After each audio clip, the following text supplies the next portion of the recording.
क्या प्रश्न कर दिया? तू कहां होगा? बहुत अच्छा प्रश्न किया। समझने की जरूरत है अपनी जिंदगी के अंदर में कि उस वक्त कहां पे हम होंगे। और उसने सही कहा, तू कहां होगा। अपने जीवन से पूछिएगा और दिखाऊंगा मैं कि कौन कहां होगा। कौन कहां होगा ये बाइबल बतलाती है। सुधरने का, समझने का, परिवर्तन करने का समय कल नहीं है, समय आज ही है। यदि आज मनुष्य उसकी गुण भरी बातों को समझ ले और समझ के अनुसार उसके जीवन में अपने आप को चलाए तो वही होगा जहां पर यीशु होगा। अन्यथा अगर उसकी गुण भरी बातों को, उसकी पवित्र बातों को ना समझे तो वही होगा जहां का उसने टिकट रिजर्वेशन कराया है। इसलिए अपने रिजर्वेशन टिकटों को कंफर्म करें कि कहां के लिए जा रहा है। आइए एक वचन में चलेंगे और ये मिलेगा याकूब की पुस्तक 4 अध्याय। बहुत गुण भरी बातें आज जब ये ईद की कड़ी समझ में आई कि तू कहां होगा, इस पे ही आधार पर एक वचन और उसके 2-3 जगहों को स्मरण आया कि उसको आपके साथ बताऊं कि तू कहां होगा और हम कहां होंगे। अपने जीवन को हमें बड़ी बारीकी से देखने की जरूरत है। याकूब 4 अध्याय 17वां पद, बहुत अच्छी बात लिखा है। क्या लिखा है?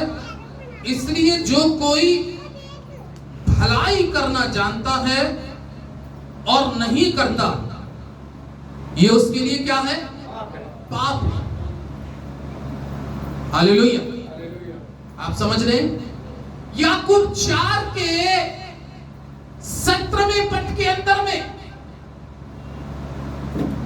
याकूब एक बहुत गहरी बात कर रहा है आज की इस पवित्र सुबह के समय। यदि कोई भलाई करना जानता है, क्या करना जानता है? हाँ, लगभग सभी लोग यहाँ पे समझदार हैं, छोटे बच्चों को छोड़ के। बाकी सबों के पास में अच्छी बुद्धि है, अच्छी समझ है, अच्छे सोचने की क्षमता है, लेकिन अच्छे सोचने की क्षमता अच्छे कामों में लगाए, अच्छे काम में लगाए। याकूब बहुत अच्छी बात कहता है, यदि कोई भलाई करना जानता है और भलाई नहीं करता, ये उसके लिए क्या है? पाप। यानी कि वो आज भी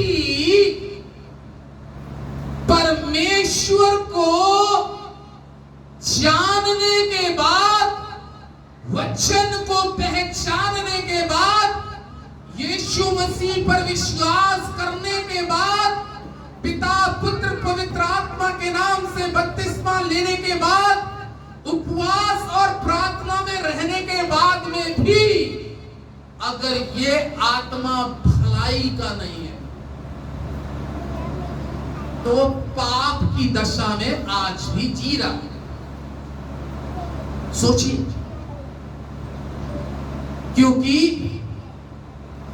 9 फलों में, गलातियों की पुस्तक कहती है 9 फलों के अंदर में एक फल भलाई का भी फल है। हालेलुया। गलातियों की पुस्तक में पौलुस इस प्रकार से कहता है कि 9 फलों के अंदर में एक फल भलाई का भी है। ये भलाई के फल बहुत ही कीमती फल है। भलाई के फल का, यहाँ पे अगर किसी को चंगाई का वरदान मिला है वो चंगा हो गया, किसी को दुष्ट आत्मा को निकालने का वरदान मिला है दुष्ट आत्मा निकाल दी। किसी को भविष्यवाणी का वरदान मिला है, भविष्यवाणी कर दी, ठीक है, लेकिन ये चीजें वहां काम नहीं आएंगी। ये बड़ी बारीकी से सोचिए। ये 8 फल और 8 वरदान, ये दुनिया ही तक सीमित है, यहीं तक का काम है इसका। बड़े बारीकी से सुनिएगा। 8 फल जो गलातियों की पुस्तक में लिखे हैं, 9 फल, उसमें एक फल बहुत इंपॉर्टेंट है, वह है भलाई का आत्मा। और वरदानों में भी 9 प्रदान हैं, लेकिन भलाई का फल केवल यहीं पर आपका सीमित नहीं रहता। आमीन। क्योंकि पवित्र शास्त्र में लिखा है, पवित्र वचन में, बाइबल प्रकाशित वाक्य में लिखा है कि जब पुस्तक खोली गई तो उनके भले कामों के अनुसार क्या किया गया? न्याय किया गया। भले कामों के अनुसार। जानते हैं हम भलाई करना, पहचानते हैं भलाई करना, लेकिन क्या है? भलाई करने की क्षमता है, भलाई करने की सामर्थ है। जबान से एक शब्द निकाल दे, किसी का काम बन सकता है, और एक शब्द ना निकाले तो किसी का काम बिगड़ भी सकता है। हालेलुया। भलाई का, ये भलाई का आत्मा वचन के अनुसार अगर बात करूं तो सबसे इंपॉर्टेंट आत्मा, क्योंकि इस भलाई के आत्मा के अनुसार चलने वाला अंत में उसकी भलाई का फल क्या जाते हैं हमारे साथ जमीन पर से? क्या जाएंगे? है? क्या जाएंगे हमारे साथ? भलाई जाएगी, भलाई जाएगी। भलाई ही के अनुसार हमारा न्याय होगा। जो हमने इस पृथ्वी पे भले काम किए वो पुस्तक में लिखे। इसलिए सबोदेशक की पुस्तक में भी लिखा है, सुलेमान राजा कहता है, मैंने एक बात सोची, मैंने एक बात सोची। और क्या सोची? कह रहा है, जीवन भर भलाई करने के सिवा और भी कुछ अच्छा नहीं। करते जा भैया भलाई, जितनी हो सके इस शरीर से, हाथों से, किसी भी बात से आप अगर प्रभु में हैं तो भलाई करना सीखें। क्योंकि अगर आपके अंदर में भलाई करने का आत्मा नहीं पाया जा रहा है तो परमेश्वर का पवित्र वचन कहता है कि वो मनुष्य पाप में उस पर कब्जा कर रखा है। और पाप जब हमें भलाई करने से रोकता है तो पाप की मजदूरी क्या है? पढ़ लीजिए रोमियो की पुस्तक 6 अध्याय। जो व्यक्ति भलाई करना जानता है और नहीं करता, ये उसके लिए पाप है। ये उसके लिए क्या है? पाप है। तो आप किस दशा में जीना चाहेंगे? एक प्रश्न, हम किस दशा में जीना चाहेंगे? पाप की दशा में?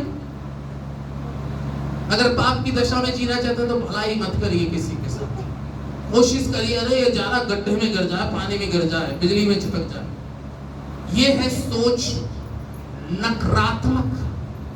सकारात्मक बनने की जरूरत है। जो पुरुष या जो स्त्री परमेश्वर को जानने के बाद भलाई करना नहीं जानती, भलाई करने से अपने आप को रोकता है या रोकती है, चाहे वो कलीसिया का पास्टर हो, चाहे वो सुनने वाला हो, कलाम कहता है कि वो मृत्यु दशा में पड़े, मृत्यु की दशा से निकले। मृत्यु की दशा से हमें और आपको निकलने के लिए भलाई करना बहुत जरूरी है, क्योंकि रोमियो 6:23 में क्या लिखा है? क्योंकि पाप की मजदूरी तो क्या है? मृत्यु है। क्योंकि पाप की मजदूरी तो मृत्यु है, परंतु परमेश्वर का वरदान हमारे प्रभु मसीह यीशु में अनंत जीवन है। यानी कि ये वरदान, अगर आप भलाई नहीं कर रहे तो आप मृत्यु की दशा में, मृत्यु की दशा में आप अगर हैं तो आपके ऊपर में पाप अपना पूरा अधिकार रखा हुआ है और आप पाप के पूरे अधीन आ चुके हैं, क्योंकि पाप आपको भलाई करने से रोक रहा है। इससे बाहर निकले, मृत्यु की दशा से बाहर निकले, क्योंकि बाइबल साफ कहती है मृतक जितने चुपचाप पड़े हैं वो तो परमेश्वर की स्तुति नहीं कर सकते। यदि हम पाप में तो मृतक है, शरीर तो जिंदा है, लेकिन पाप के कारण मनुष्य की आत्मा मरी है। और आत्मा इसलिए मरी है कि परमेश्वर ने 9 फलों के अंदर में एक फल कहा कि तू भलाई कर, लेकिन हम भलाई नहीं कर पाए। जब जजमेंट होगा, एक व्यक्ति का इंसाफ हुआ और उसका इंसाफ देखिए, अभी हमने गीत गाया ना, कौन सा गाया? तू कहां होगा। ये शरीर कोई ऐसा थोड़ा है कि अमर बूटी खाया हुआ जिंदगी भर ऐसी चलता रहेगा। समय बाई समय, जैसे जैसे उम्र ढलेगी, जैसे जैसे उम्र ढलेगी, वैसे वैसे ये डाउन होता जाएगा। परमानेंट किसी का शरीर नहीं है, लेकिन इसके अंदर जो आत्मा है, इस आत्मा की चिंता करिए, क्योंकि इस आत्मा के अनुसार इस शरीर में होकर जब आप भले काम करते हैं तो इसका प्रतिफल आत्मा को मिलेगा,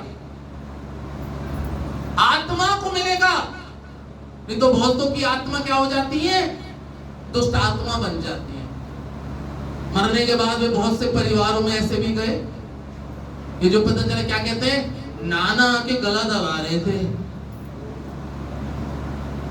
दादा आके खड़े हो गए थे, उन्होंने ये कर दिया। अरे भैया, परमेश्वर का वचन कह रहा है जो भलाई करना जानता है और नहीं करता वो मृत्यु की दशा में, और पाप मृत्यु को जन्म देता है, और मृत्यु में रहने वाला व्यक्ति अनंत जीवन को नहीं देख सकता। चिंता करिए अपनी आत्मा की, चिंता करिए आप कहां होंगे, विचार करिए। प्रभु के लोगों, ये समय बहुत कीमती समय है सोचने का, विचार करने का, जिसमें इंसान मनन नहीं करता। सुलेमान एक ऐसा रईस राजा हुआ, इतना दौलत और शोहरत उसने पाई, सोना और चांदी की तो उसकियां अनगिनत, उसको तोल का पता ही नहीं रहता था कितना आता था। परमेश्वर का वचन इस प्रकार से राजा सुलेमान के बारे में कहता है कि दुनिया का सबसे बड़ा पैसे वाला व्यक्ति कहलाया, सबसे बड़ा बुद्धिमान व्यक्ति कहलाया। परमेश्वर ने उसके साथ प्रॉमिस भी कर दिया, तेरे तुल्य ना कोई बुद्धिमान हुआ है ना कभी होगा, तेरे समान ना कोई पैसे वाला हुआ है ना होगा। लेकिन वो भी एक बात कहता है, सब कुछ व्यर्थ ही व्यर्थ, व्यर्थ ही व्यर्थ, कुछ नहीं है, कुछ नहीं है। सुलेमान ने जब वो बात कही, उसने बहुत उम्दा बात करी कि मुझे तो लगता है कि जीवन भर भलाई करने के सिवा और कुछ भी अच्छा नहीं है, क्योंकि तेरे भले और बुरे कामों के अनुसार तेरा न्याय हो। आइए देखें तू कहां होगा, उसको देखें तू कहां होगा, और दूसरे को देखें वो कहां होगा। लूका 16 में दोनों को देखते हैं कि कौन कौन कहां होगा। एक भलाई कर सकता था, नहीं करी। कलाम क्या कहता है लूका 16 में? सब निकालें लूका 16। देखिए 19 पद से पढ़ रहा हूं 22 पद तक। एक धनवान मनुष्य था। कैसा? धनवान तो सभी समझते होंगे, बड़ा पैसे वाला था, लेकिन आत्मिक धनवान नहीं था, क्योंकि भलाई का आत्मा नहीं था उसमें, ऐसे वाला था। एक धनवान मनुष्य था जो बैंजनी कपड़े और मलमल पहनता, प्रतिदिन सुख विलास और धूमधाम के साथ रहता था। लाजर नाम एक कंगाल घाव से भरा हुआ उसकी डेड़ी पर छोड़ दिया जाता था, और वो चाहता था कि धनवान की मेज की झूठन से अपना पेट भरे, यहाँ तक कि कुत्ते भी आकर उसके घाव को चाटते थे। ऐसा हुआ कि वो कंगाल मर गया। स्वर्गदूतों ने लेकर उसको अब्राहम की गोद में पहुंचाया, और धनवान भी मरा और गाड़ा गया। और अधलोक में उसने पीड़ा में पड़े हुए अपनी आंख उठाई और दूर से अब्राहम की गोद में लाजर को देखा। तब उसने पुकार के कहा, हे पिता अब्राहम, मुझ पर दया करके लाजर को भेज दे, ताकि वो अपनी उंगली का सिरा पानी में भिगोकर मेरी जीभ को ठंडा करे, क्योंकि मैं ज्वाला में। तू कहां होगा? दो व्यक्ति, एक है बहुत पैसे वाला और दूसरा बहुत कंगाल, बहुत गरीब, ड्योढ़ी पे पड़ रहा था दरवाजे। ये बाइबल का दृष्टांत है कि वो धनवान की बड़ी आलीशान कोठी थी, बड़ी शान शौकत से जिंदगी काट रहा था। कभी कभी हमें ऐसा लगता है, अरे इसकी तो जिंदगी बढ़िया है, ये तो कारों में घूम रहा है, मैं तो साइकिल पे अभी तक चल रहा हूं, साइकिल भी नसीब नहीं है। नहीं, परमेश्वर के लोगों, अगर प्रभु आपको पैदल भी चला, यीशु मसीह कोई मोटरसाइकिलों पे नहीं चलता था, कारों में नहीं चलता था, हवाई जहाज में नहीं उड़ता था। हालेलुया। ये मत सोचिएगा आपका जीवन धनवान की चौखट पे, जैसे बाहर दरवाजा बाहर ही बैठा रहता था, जख्म गरीब इंसान के इतने ज्यादा हो रहे थे, और ये जिंदगी अहंकार में काट रहा था। अहंकार मनुष्य को डुबो देता है। किसी चीज पे कभी अहंकार मत करिएगा। अगर अहंकार करिएगा तो इस बात पे कि मैं परमेश्वर को जान गया, इससे बड़ा अहंकार कोई नहीं, मैं प्रभु को जान गया।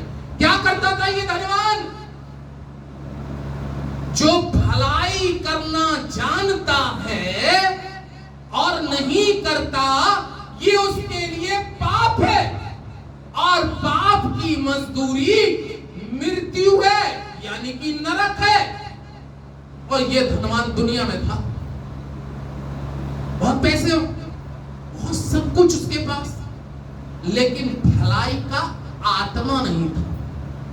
काय का आत्मा नहीं था? बहुत जेब में नोट भरे होते होंगे, बैंक बैलेंस भी बहुत था, तिजोरी में भी बहुत रखा था, लेकिन जब देने का समय आता था, उसको जो उसकी ड्योढ़ी पे पड़ा था क्या देता था? अभी हमने क्या पढ़ा? देखिए, झूठन दिया। झूठन किसको दी जाती है? हमारे यहाँ जो डॉगी पलती है, हम लोग खाना उसको देते हैं, लेकिन हम लोग तो जो खाते हैं वही सब उसको बराबर देते हैं। सेब खा रहे हैं, सेब भी खाएगी। आइसक्रीम हम खाते हैं तो एक डिब्बा आइसक्रीम लेके आते हैं, लेकिन उसके अंदर में, धनवान के अंदर में क्या थी? उसके अंदर में भलाई करने का आत्मा था। मेरे पास बहुत है, अरे ये बेचारा जख्मों से भरा, कुत्ते इसके गांव को चाट रहे। बेटा परेशान मत हो, मैं हूं, तू मेरे दरवाजे पे है, तू परेशान मत हो, तुझे अच्छे से अच्छा कपड़ा पहनाया जाएगा, तुझे अच्छे से अच्छा ट्रीटमेंट हो जाएगा, तू चिंता मत करियो, बेस्ट से बेस्ट खाना मिलेगा, तुझे कंबल भी ओढ़ने को मिलेगा, रजाई भी मिलेगी, तेरे लिए सब कुछ बेहतर होगा। अरे कहां ऐसा दिल था उस धनवान का? वो तो अपनी ही शान और अपनी ही शौकत को ही समझ रहा था। कि इस जमीन से ये भी सारा बटोर के ऊपर ही ले जाऊंगा, लेकिन एक सुई आदमी जमीन से नहीं ले जा सकता, नहीं ले जा सकता। घाव थे, लेकिन घाव पे मल्लम लगाने की जगह क्या लगा रहा था? क्या लगा रहा था? कभी नमक छिड़क के जा रहा होगा, ले तो इसी लायक ले, खा ले, एक दो टुकड़े टुकड़े खा, यहाँ पे पड़ा रहेगा, यहां से उठ के चला जा। ये कर रहा था। वो कहता था बाबूजी 4 गोली दे दो। अबे गोली, तू मर जाए, ऐसा ऐसे ही मर जाएगा। लेकिन वो गरीब इंसान परमेश्वर से प्रेम करता था। वो सारी बातों में वो सोचता था, क्योंकि रोमियो की पुस्तक 8 अध्याय के 31वें पद में लिखा है, रास्तबाजों के लिए, उर्दू में लिखा है, रास्तबाजों के लिए सारी बातें मिलकर भलाई को उत्पन्न करती है। तो फिर भी खामोश था। इसका मतलब वो खामोश था, वही तो खामोश था, लेकिन परमेश्वर खामोश नहीं था उसके लिए। परमेश्वर देख रहा था। कलाम में यशायाह की पुस्तक कहती है कि खुदा की आंखें धर्मियों पे लगी रहती है। धर्मी था, कोई बात नहीं, आज आप गरीब हैं, धर्मी हैं, धर्मी होना जरूरी है। गरीबी कोई बात नहीं है, अरे गरीब को और अमीर को दोनों को ही जाना है, धरती पर से दोनों को जाना है। लेकिन आप अगर गरीब हैं तो गरीब में आप अमीर बन के जा सकते हैं, क्योंकि वहां पर आपने जो जमीन पर किया है वो आपका वहां पर लिखा हुआ है। भले काम, मृत्यु के बाद समय आ गया जाने का, पहला टिकट कटा गरीब का। कलाम में लिखा है उसके स्वागत में फरिश्ते आ गए, स्वर्गदूत आ गए और आकर उसको गोद में ले गए। कभी कभी लोग कहते हैं, अरे पास्टर साहब दुआ करो, बड़ी काली चुड़ैल सी औरत दिख रही थी, यहाँ पे डरा रही थी। अबे भैया, पूरी जिंदगी भर तूने उल्टे काम किए, तो क्या लास्ट के समय में तेरे को खुदा दिखाई देगा या परमेश्वर दिखाई देगा? चुड़ैल जैसे काम जिंदगी में, भूत प्रेत जैसे काम किए, गाली गलौज करी, गलत सोचा है, तो लास्ट में मरने के बाद में, मरने के समय क्या तुझे फरिश्ते नजर आएंगे? बहुत कहते हैं, कई बार कहते हैं, वो आके डराता है, खिड़की में से मुंह चिढ़ाता है, हाथ डालता है, डर लगता है। अरे भैया, करा जो था ये लास्ट में तो आएगा निकल के। हालेलुया, ये बिल्कुल सच बात है। जैसा आप जमीन पे करेंगे लास्ट में बिल्कुल वैसे ही होगा। इसलिए भलाई करना सीखें, भला आत्मा खुदा से कहें, परमेश्वर से कहे, प्रभु मेरे अंदर में भला आत्मा दे दे और बुराई का आत्मा मेरे अंदर से बाहर कर दे। मर गया लाजर, मर गया। अब्राहम की गोद में स्वर्गदूतों ने ले जाके परमेश्वर की गोद में पहुंचाया। थोड़े दिनों के बाद इनका भी टिकट कटा। इनका टिकट कंफर्म नहीं था, उसका तो कंफर्म था, रिजर्वेशन कंफर्म था कि मैं परमेश्वर के पास जाऊंगा, लेकिन इसका कंफर्म नहीं था, इसलिए ये दूसरी साइड का टिकट लग गया। कलाम कहता है कि ये अधोलोक में पड़ा, ज्वाला में तड़प रहा है। काय में? अभी क्या पढ़ा हमने? काय में तड़प रहा था? कहां तड़प रहा था? ज्वाला में तड़प। क्यों ज्वाला में तड़प रहा भैया? क्योंकि तुझे इस पृथ्वी पर बहुत मिला था, बहुत दिया था, लेकिन तू दे क्या रहा था? झूठ। कई बार खुदा के लोगों कहना नहीं चाहिए, कई बार हम प्रभु को झूठन नहीं देते, और झूठन देते हैं और सोचते हैं कि झरोके खोल दे, कोई डंडा ऊपर डाल दे और बरसात होना चालू हो जाए। झूठन दे रहे तो झूठन जैसा ही हम खाएंगे। वचन में लिखा है, परमेश्वर से कहने लगा, मेरे पास में इसको भेज दे, क्योंकि मैं इस ज्वाला में क्या हो रहा हूं? तड़प रहा हूं। अरे क्यों तड़प रहा है? क्या तुझे नहीं मालूम था कि जो तुम पृथ्वी पे करते तुम्हारे भले काम ही तुम्हारे साथ जाएंगे? लेकिन तूने तो जिंदगी भर भलाई नहीं करी। भलाई कर सकता था, कर सकता था, लेकिन नहीं करूंगा, नहीं करूंगा। पता है भलाई करने से हमें क्या चीज रोकती है? इसको भलाई करने से, ये भलाई कर सकता था लेकिन इसका अहंकार, इसका घमंड इसको भलाई करने से रोक रहा था। लेकिन इसको अंत नहीं मालूम था कि इतना खौफनाक अंत होगा। उसको ये नहीं मालूम था कि इतना खौफनाक अंत वहां पर होगा। तड़प रहा है, कह रहा है इसको भेज दे कि अपनी उंगली का सिरा पानी में भिगो कर मेरी जीभ को ठंडा कर दे, क्योंकि मैं इस ज्वाला में। हमें से तो कोई नहीं चाहेगा कि ज्वाला में तड़पे। कोई ऐसा है? अगर ऐसा हो कि भाई लास्ट में जाने के बाद में आत्मा ज्वाला में तड़पे, तो अपना हाथ खड़ा करे। कोई नहीं चाहेगा। लेकिन हाथ खड़ा करे या ना करे, लेकिन काम अच्छे करेगा तभी तो बचेगा उससे। हालेलुया। हमें भलाई करने से कुछ रोकता है, वो हमारा पाप। क्या रोकता? पाप रोकता है। एक आयत देखे भजन संहिता की पुस्तक, यहां पे बड़े शानदार तरीके से दाऊद ने 39 भजन संहिता में कहा। पाप हमें क्या बनाता है? अब हम पाप की डेफिनेशन देखते हैं कि पाप क्या करता है। 39 भजन संहिता, मैंने कहा जो भलाई करना जानता है और नहीं करता, ये उसके लिए पाप है। पाप की मजदूरी मृत्यु है। और हमने एक धनवान को नरक की ज्वाला में तड़पते हुए देखा है। देखा नहीं देखा? अभी हमने इस डिटेल में हर चीज को धीरे धीरे समझाते चले आ रहे हैं कि आप और हम बहुत अलर्ट होने की जरूरत है, बहुत होशियार। इसलिए लिखा, जहां तुझे भलाई करने का अवसर मिले तो भलाई करने से मत रोकना। हमें भलाई करने से कौन रोकता है? 39 अध्याय 2 पद पढ़े जरा। तुम माइक पे पढ़ो, मुझे बार बार चश्मा लगाना पड़ता है। मैं मौत धारण कर गूंगा बन गया।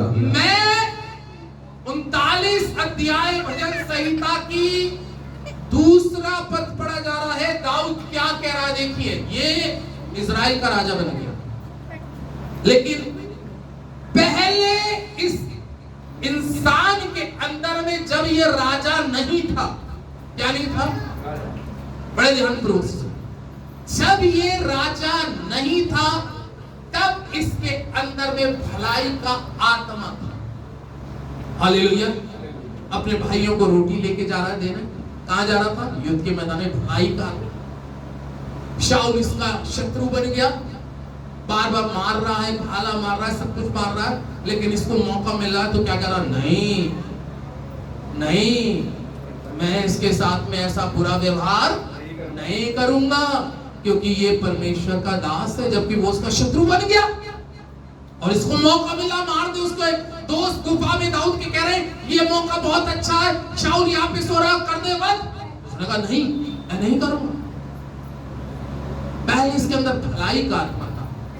जब हम प्रभु यीशु मसीह को, वचन को पहले गहराई के साथ समझते हैं तो हमारे अंदर में आत्मा भलाई का काम करना शुरू करता है, क्योंकि उस समय हम नेगेटिव नहीं होते, पॉजिटिव होते। परमेश्वर का आत्मा नकारात्मक नहीं है, परमेश्वर का आत्मा सकारात्मक है। आमीन। जब हमारे जीवन के अंदर में परमेश्वर का आत्मा होता है तो हम सकारात्मक रहते हैं। लेकिन अब दूसरा आत्मा जब हमारे अंदर में प्रवेश कर जाता है तो वो सकारात्मक आत्मा को दबाता है और नकारात्मक आत्मा पैदा हो जाती है। समझ रहे हैं?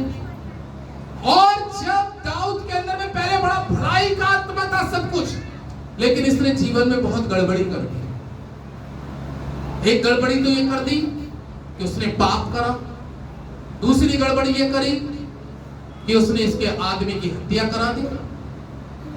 बहुत बड़ा पाप। अब इसके अंदर में क्या आ गया? पाप आ गया। भले मनुष्य के अंदर में पाप आ गया। पहले भलाई का आत्मा था। कई बार हमारे जीवन में भलाई का आत्मा काम करता है, लेकिन जब हमारे जीवन के अंदर में कोई पाप एंट्री करता है तो वो भलाई करने से हमको रोक देता है। वो है नकारात्मक आत्मा, यानी कि वो शैतानी स्पिरिट हमारे अंदर में जब घुस जाती है तो वो क्या करती है। और यहां पर देखिए पाप में क्या कर देता है। पहले पाप को सोचिए, पहले पाप क्या कर देता है। क्या पढ़ा आपने? भजन संहिता 39 के दूसरे में क्या पढ़ा? मैं मौन धारण कर गूंगा बन गया। क्या बन गया? आप समझ रहे? पाप क्या कर देता है? मैं मौन धारण बन गया। कहते ना कि 1 मिनट का मौन धारण रख लो, वो मर गए। लेकिन पाप हमें मार देता है।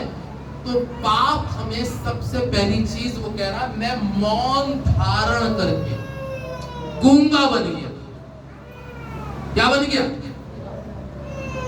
यानी कि कोई व्यक्ति आ रहा है दाऊद के पास, बादशाह दाऊद, राजा दाऊद, देख ये काम है, ये कर दे तू। वो कह रहा है, लेकिन उसका मुंह मौन धारण।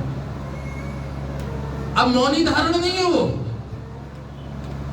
मौनी धारण नहीं है। मौन धारण के साथ एक चीज और जुड़ गई उसके।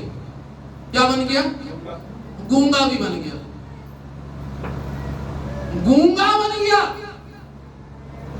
यानी कि जब भलाई का आत्मा मनुष्य के अंदर से निकल जाता है, पाप का आत्मा जब मनुष्य के अंदर में प्रवेश करता है, तो वो आत्मा मनुष्य को मौन धारण ही नहीं कर देता, वो गूंगा भी बना देता।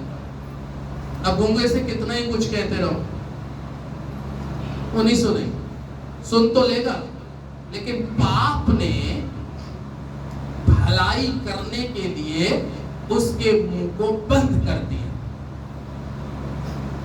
बड़ी उम्मीद से लोग आते हैं दाऊद के पास में कि दाऊद तू ये काम कर देगा, तू तो राजा है, तेरे हाथ में ये अधिकार है, तू जिसके लिए जो लिख दे, जो कह दे, हो जाएगा। लेकिन पाप मनुष्य को भलाई करने से रोकता है। और दाऊद कह रहा है, मैं मौन धारण करके गूंगा बनेगा। गूंगा कोई मत बनिएगा, मौन धारण मत होइएगा। अगर कोई मजबूर किसी बात को, कोई परेशानी को, कोई दुख को, कोई तकलीफ को, कोई समस्या को आपको बताए और आप करने के योग्य हो, तो आप मौन धारण ना करें, गूंगे ना करें। क्योंकि उस कंडीशन में अगर आप किसी के साथ भलाई कर सकते थे और नहीं कर रहे हैं, तो पाप ने आपको गूंगा बना दिया है। और गूंगे के साथ साथ आप मौन धारण भी हो गए। तो सोचेगा शायद दो मिनट का मौन धारण व्रत होगा, अब तो बोल भैया, अब भी नहीं बोलूंगा, नहीं बोलूंगा, गूंगे की भाषा समझ में नहीं आएगी। और क्या हुआ इसके साथ में? मौन धारण करके गूंगा बन गया और भलाई की ओर से भी चुप्पी साधे रहा। क्या साधे रहा? क्या साधे रहा? चुप्पी साधे। चुप्पी साधे हुए कभी किसी को देखा? देखा तो होगा, अरे देखा तो होगा, नहीं होगा? कोई किसी के पास मजबूरी में गया, भाई मेरी बहुत बड़ी परेशानी है, सब कुछ है,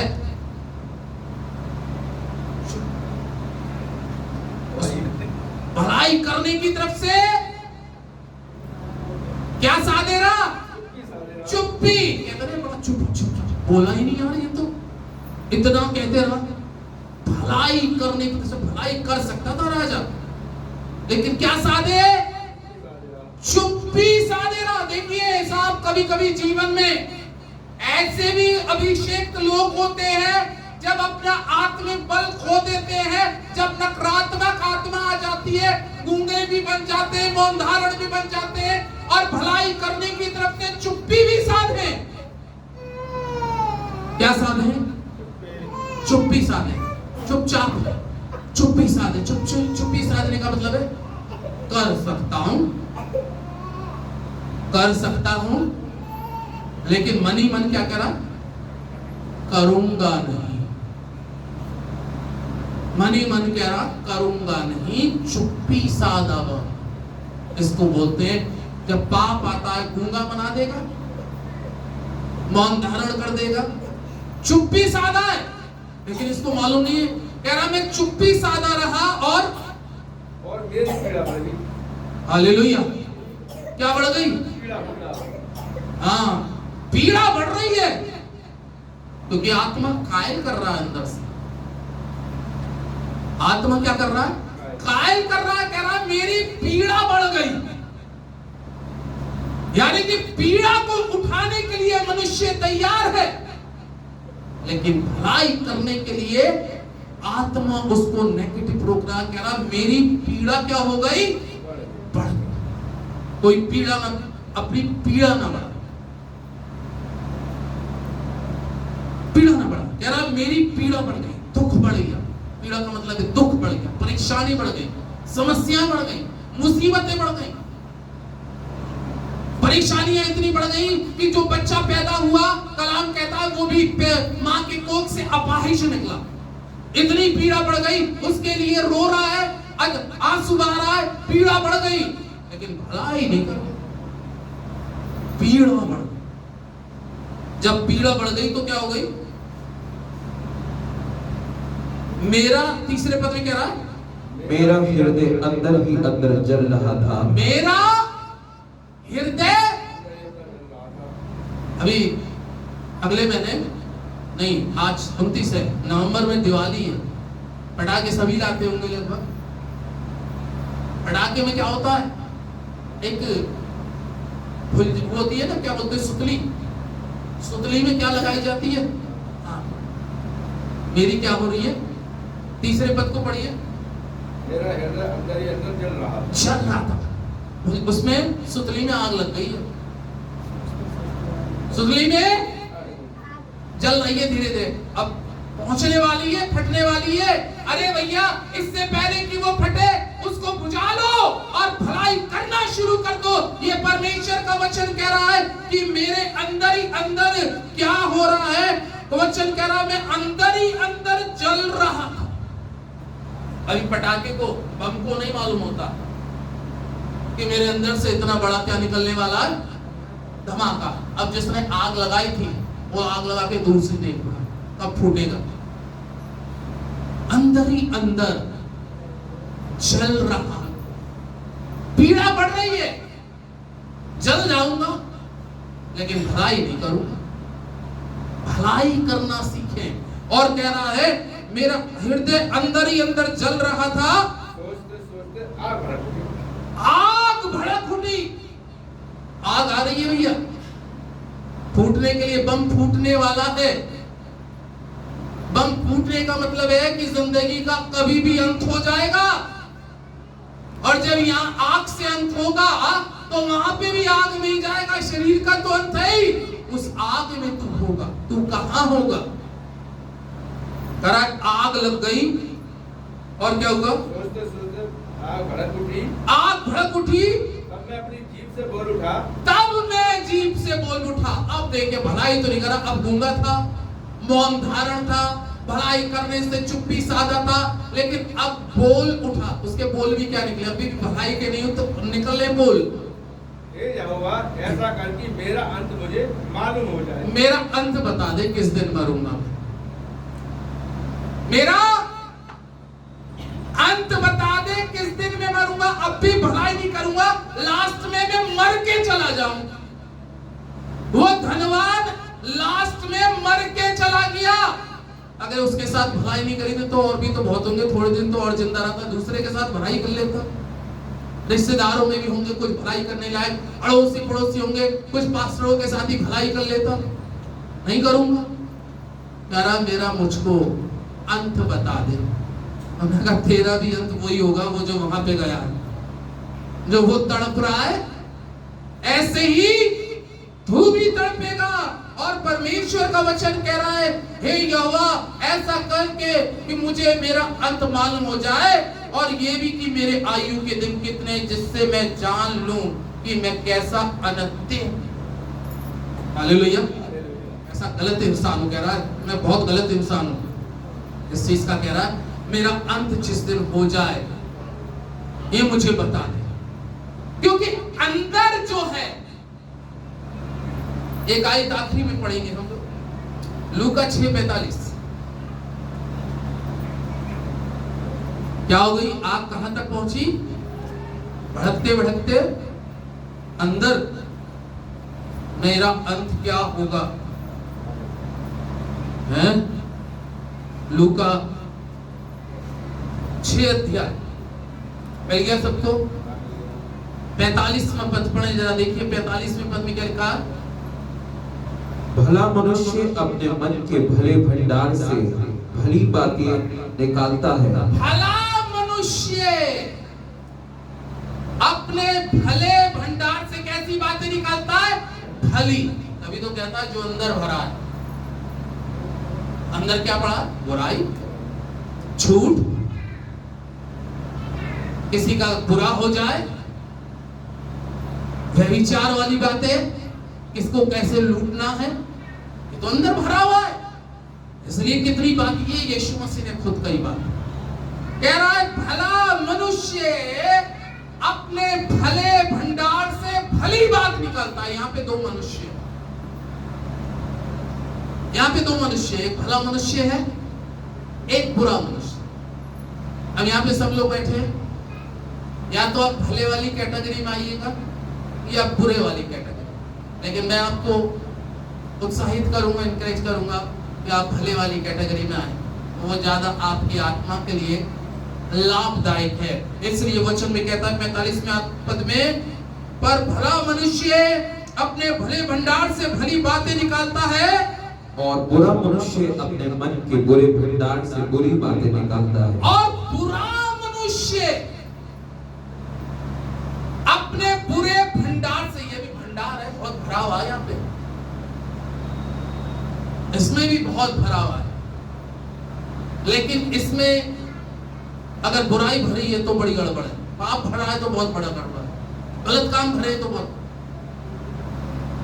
एक बयान में दो तलवारें भरी नहीं है सकती, एक बयान में एक ही तलवार लगी। इसलिए कह रहा है भला मनुष्य अपने भले भंडार से भली बातें निकालता है, और बुरा मनुष्य अपने बुरे भंडार से बुरी बातें निकालता है। आगे बढ़िए। क्योंकि जो मन में भरा है वही उसके मुख पर आता है। जो उसके मन में भरा, अब मन में तो क्या भरा है ये तो सभी जान सकते हैं। एक बार एक व्यक्ति पतरस के पास में आया, और पतरस से आके कह रहा है, ले ये रुपया पैसा ले ले, और जो तू काम करता है कि मुर्दों को जिला देता है, दुष्ट आत्मा को निकाल देता है, कोढ़ियों को चंगा कर देता है। तो पतरस ने क्या कहा, तेरे अंदर में तू पित्त की जैसी कड़वाहट के साथ में आया, तेरा मन परमेश्वर के सामने ठीक नहीं। बात जो हमारे मन के अंदर में है, भले भंडार से भली बातें निकलती हैं और बुरे भंडार से बुरी बातें निकलती हैं। जो मनुष्य के मन के अंदर भरा है वही उसके मुंह से निकलता है, वही उसके मुंह से निकलेगा। इसलिए आज देखें याकूब 4:17 जो पढ़ा, जो मनुष्य भलाई करना जानता है और नहीं करता, यह उसके लिए पाप है। क्योंकि लास्ट बात यीशु मसीह ने स्वयं में इस प्रकार से कही, जो अंदर भरा है वो ही बाहर निकल के आता है। इसलिए अपने तर्किश को अच्छाइयों से भर ले, भलाई करने से भर ले, क्योंकि इसमें से जितनी भलाई निकालेंगे, कहते हैं ना, जो कुएं के अंदर से, एक कुआं होता है, पूर्व काल के अंदर में गांव के अंदरों में कुएं हुआ करते थे, और स्त्रियां जाके, पुरुष जाकर कुएं के अंदर में बाल्टी को डालते थे और उसमें से पानी को खींच के निकालते थे। अगर उस कुएं के पानी को सालों भर के लिए छोड़ दे, कोई उसमें से पानी ना निकाले, तो कुएं का पानी का स्वाद बिगड़ जाएगा, कुएं का पानी गंदा हो जाएगा, फिर वो पीने के योग्य नहीं है। इसलिए जितना कुएं में से पानी निकालोगे उतना स्वच्छ निकलेगा और वो दूसरों के लिए यूज, इस्तेमाल का कारण बनेगा। यदि आपके पास में भलाई का सोता है तो इसमें से भलाई निकालना शुरू करें, अन्यथा ये सोता एक दिन डेड हो जाएगा, भलाई का आत्मा मर जाएगा और आप भूखे, मौन धारण और चुप्पी साधे वाले इंसान हो जाएंगे और आपकी ज्वाला बढ़ जाएगी। उससे बचाव करें अपना। प्रभु के लोगों, ये वचन है, वचन की बातों को वचन के ही तरीके से समझेगा। वचन को समझने के लिए, प्रभु की गुण भरी बातों को समझने के लिए बुद्धि को परमेश्वर का जैसा बनाना शुरू करिएगा, क्योंकि संसारिक बुद्धि संसारी तक सीमित है, लेकिन इस बुद्धि का जमीन पे अंत हो जाएगा, लेकिन वो परमेश्वर की बुद्धि आपको अनंत जीवन में ले जाएगी। इसलिए अपने आप को चेक करें। हम लोग अपने स्थानों पे खड़े हो जाए, एक बार फिर से हम उस कड़ी को गाएंगे, तू कहां होगा। अपने जीवन के बारे में पूछिएगा, अपने जीवन के बारे में पूछिएगा। आज की सुबह में, आदम तू कहां है? मैं पत्तों के पीछे छुपा हूं। अब्राहम तू कहां है? मैं यहां पर। ताली बजा के जोरदार अब प्रभु की महिमा के लिए ऊंचे स्वर से गाए और कहे, मैं तो यीशु मसीह के साथ होऊंगा। ये मेरा विश्वास है, क्योंकि मैंने जीवन भर भलाई करी है और भलाई करता ही रहूंगा। भलाई का आत्मा अपने अंदर में पैदा करें और बुराई के आत्मा को अपने जीवन से बाहर कर दे। तू कहां होगा, तू कहां होगा, तू कहां होगा, तू कहां होगा। आखिरी नरसिंगा तू का जाने वाला है, तेरा मेरा यीशु आने वाला है। आखिरी नरसिंगा फूका जाने वाला है, तेरा मेरा सबका यीशु आने वाला है।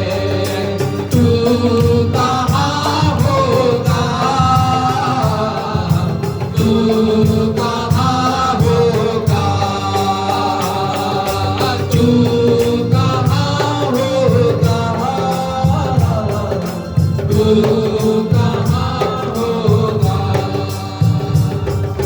तेरी दौलत तेरी शौहरत काम आएगी, ये सब चीजें प्यारे तेरे साथ आएगी। तेरी दौलत तेरी शौहरत काम आएगी, ये सब चीजें प्यारे तेरे साथ आएगी। सब चीजों का खात्मा जल्द होने वाला है। तू कहां होगा, तू कहां होगा, तू कहां होगा,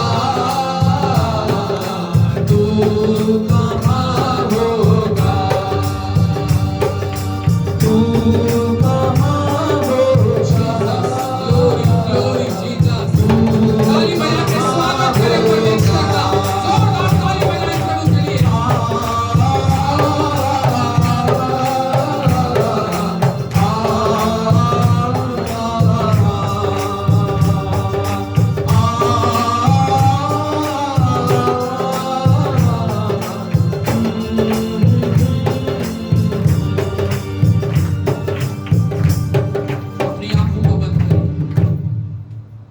दौलत, जिस दौलत के लिए तू रात दिन मेहनत करता रहा, और उस दुनिया की दौलत कमाने के लिए, दुनिया की दौलत को बढ़ाने के लिए, दुनिया की धन संपत्ति को बढ़ाने के लिए तूने उस भलाई का आत्मा को अपने जीवन से बाहर कर दिया। वो दौलत तेरी आखिरी समय में काम ना आएगी। वो तेरी दुनिया की शोहरत तेरे काम ना आएगी। तेरे काम जो आएंगे वो तेरे भले काम आएंगे। किताब खुलेगी इंसाफ की, तराजू खुदावंद के हाथ में होगा। आपके पैसे में आपकी जिंदगी नहीं। Oh hallelujah, hallelujah, thank you Jesus, holy spirit, पवित्र आत्मा।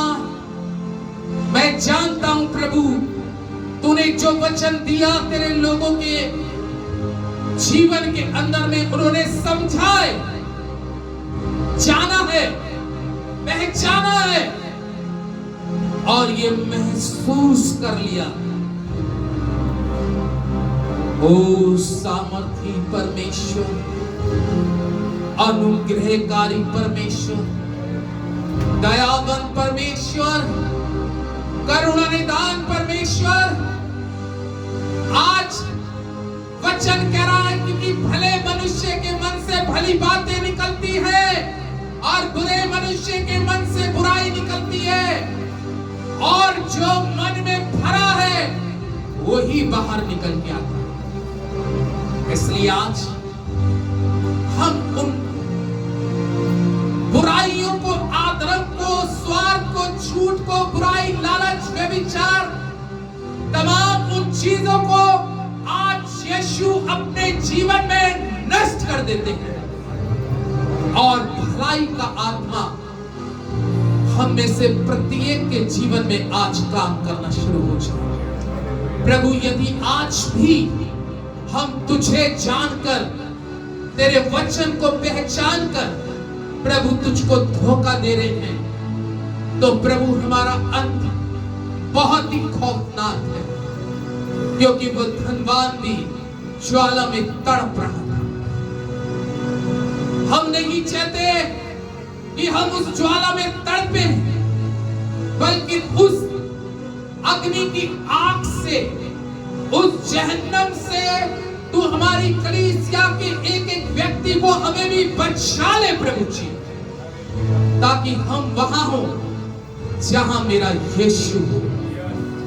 पिता, दुआ करता हूं कलीसिया के एक एक जीवन को, आए हुए एक एक प्राणी को तू बड़ी आशीष दे और बरकत दे। इस वचन के द्वारा तूने हमसे बोला और बातचीत किया, धन्यवाद करते हुए इस दुआ को प्रभु यीशु के नाम से मांगते हैं, आमीन, आमीन।